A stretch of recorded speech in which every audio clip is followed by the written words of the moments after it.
নমস্কার, আমি Sujan maths pro চ্যানেলে সবাইকে আন্তরিক শুভেচ্ছা জানাই। আজকে আবার কিছু নতুন টাইপের অঙ্ক, এনটিপিসি গ্র্যাজুয়েট লেভেলের যে পরীক্ষা হয়ে গেল তার এখানে এই অঙ্কগুলো পরবর্তী পরীক্ষাতেও আসা সম্ভব না, যেরকম রেলওয়ে গ্রুপ ডি আছে, টেকনিশিয়ান গ্রেড 3, এগুলোতে আসা সম্ভব না। কি আছে এখানে বলেছে 0.06 এর স্কোয়ার প্লাস 0.66 এর স্কোয়ার প্লাস 0.666 এর স্কোয়ার। এখানে কি আছে, সেম জিনিস আছে, এখানে একটা করে দশমিকে বেশি আছে, এখানে দশমিকের পরে দুটো সংখ্যা, দশমিকের পরে তিনটে সংখ্যা। তাহলে এইগুলোর ক্ষেত্রে কি করব, এমন ভাবে সংখ্যাটা বের করব যেন ওপরেরটা আর নিচেরটা মিলে যায় সেম। তাহলে এই ক্ষেত্রে আমরা কি করব, এইটার মতো এটাকে যদি বানাতে চাই তাহলে আমাকে কি করতে হবে, প্রত্যেকটা 10 দিয়ে ভাগ করব, 10 দিয়ে ভাগ করলে এই দশমিকটা উঠে এখানে চলে আসবে আর এই শূন্য কাটা চলে যাবে। এটাকেও যদি আমি 10 দিয়ে ভাগ করি তাহলে এই দশমিকটা উঠে এখানে চলে আসবে। একেও যদি আমি 10 দিয়ে ভাগ করি তাহলে কি হয়ে যাবে, এই দশমিকটা উঠে এখানে বসে যাবে। তাহলে ওপরের এটা আর এটা সেম হয়ে যাবে। এবার কি, এই 10টাকে তো আমাকে বের করতে হবে, তাহলে বের করতে গেলে আমাদের কি করতে হবে, 10কে কমন নিতে হবে।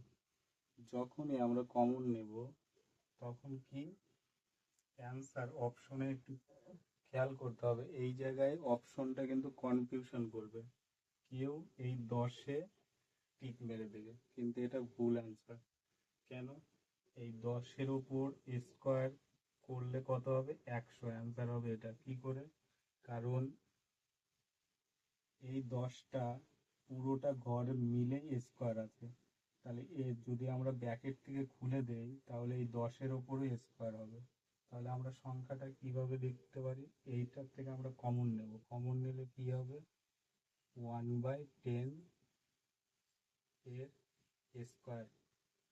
তাহলে এটা কমন নেব, তাহলে কমন নিলে এটাকে খুললে কি হবে, খুললে হবে 1/100, ব্র্যাকেট থেকে খুললে 1/100, আর ওপরে কিছু থাকবে না, 1 থাকবে।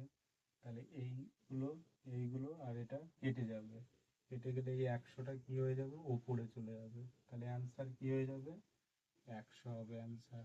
তাহলে এটার অ্যান্সার কি 100।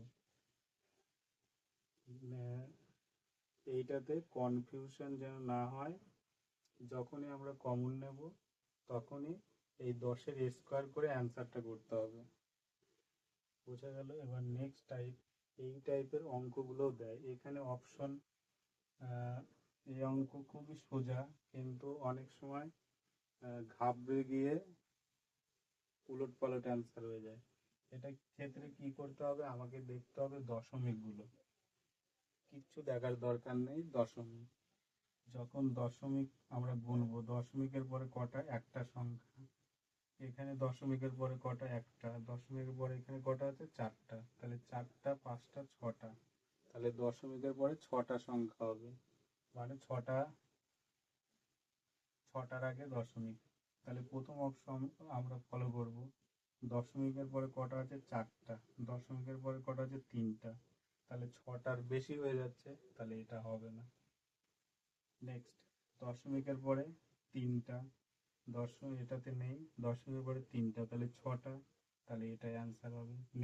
নেক্সটগুলো আমরা দেখে নিতে পারি অপশন। এখানে দশমিকের পরে দুটো, একটা তিনটা, একটা চারটা, এটাও হবে না। দশমিকের পরে চারটা, দুটো ছটা, এখানে দুটো আটটা, এটাও হবে না। এইভাবে আমাদের করতে হবে, তাই দশমিকগুলো ধ্যান দিয়ে আমাদের করতে হবে যেন তাড়াহুড়োতে ভুল না হয়। এইটাকে বলে রাখি, এইটা গুণ যেরকম আছে ওরকমই দিয়েছে, দশমিকগুলো চেঞ্জ করে দিয়েছে। এইটা আবার আলাদা ক্ষেত্রেও থাকতে পারে, কেমন, এই তিনটেকে গুণ করেও অপশন দিতে পারে, তিনটে গুণ করে নিয়েও অপশন দিতে পারে, সেক্ষেত্রেও কি হবে, দশমিকটাকে ফলো করতে হবে। এক্সামিনার এখানে কনফিউশন করার জন্য এটাকে গুণ করে দিলে দশমিকটাই উলট পালট করে দেবে, সেক্ষেত্রেও দশমিকটাকে আমরা ফলো করবো এই ধরনের অঙ্ক।